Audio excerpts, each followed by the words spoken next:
நீ உன் குடும்பத்துக்காவும் கூட பிறந்த ரத்த பந்தத்துக்காவும் சிந்துற ஒவ்வொரு சொட்டு வியர்வையும் இந்த கருப்பனுக்கு தெரியும்யா. அந்த ஆகாயமும் பூமியும் சாட்சி. நீ படுற கஷ்டத்தை நான் பார்த்துக்கிட்டு தான்யா இருக்கேன். உன்னை குறை சொல்றவங்க நிறைய பேர் இருப்பாங்க. ஆனா உன் உண்மையை புரிஞ்சுக்கிறவன் ஒருத்தன் இருந்தா போதும்.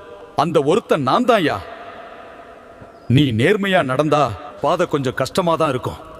ஆனா அந்த பாதை முடிஞ்ச இடத்துல வெற்றி உனக்காக காத்திருக்கும்யா. தர்மத்தோட வழியில நீ நடக்கிற வரைக்கும் உன்னை எவன் தொட முடியும்? உன் பயத்தை எல்லாம் இந்த அருவாள் மேல வச்சுட்டு நீ உன் கடமையை செய். உன் பாரத்தை நான் தூக்கிக்கிறேன். இனிமே வரப்போற காலமெல்லாம் உன்னோடதுதான். முன்னாடி பார்த்து தைரியமா போயா. நீ பட்ட அவமானமும் நீ சிந்திய கண்ணீரும் வீணா போகாது. இன்னைக்கு நீ அனுபவிக்கிற இந்த வழியெல்லாம் நாளைக்கு உன் பிள்ளைகள் பெருமையா பேசுற சரித்திரமா நான் மாத்தி எழுதுவேன்.